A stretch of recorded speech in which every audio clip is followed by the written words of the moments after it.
پھر سیدہ غمگین ہوئی تو نبی علیہ السلام نے ان کو ایک بہت زبردست وظیفہ بتایا جو کہ مشہور ہے تسبیح فاطمہ کے نام سے۔ تو خیر نبی علیہ السلام نے ان کو ایک وظیفہ بتایا جو مختلف روایات میں مختلف طریقے سے ملتا ہے۔ اس کے ایک حصے کے مطابق نبی علیہ السلام نے ان کو کہا کہ ہر نماز کے بعد آپ 10 مرتبہ سبحان اللہ، الحمدللہ اور اللہ اکبر، یہ 10 مرتبہ پڑھیں، اور روایت کے مطابق سونے سے پہلے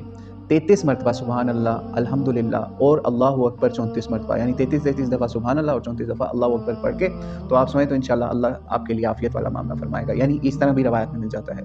تو حضرت علی رضی اللہ تعالیٰ عنہ فرماتے ہیں کہ جنگ صفین کی راتوں میں بھی، یعنی کتنی زبردست قسم کی تھکان والی راتیں ہوں گی کہ جب مسلمان ہی حضرت علی کے سامنے ہیں اور حضرت علی کو ان کا مقابلہ کرنا پڑ رہا ہے، ان کو سمجھانے کے لیے، ان کو راہ حق پہ لانے کے لیے، تو ان راتوں میں بھی انہی کلمات کے ذریعے سے حضرت علی اپنے دل کو، اپنے جسم کو تسکین دیتے تھے۔ تو یہ سوچئے کہ روحانی طور پہ نبی علیہ السلام نے اپنی اولاد کے لیے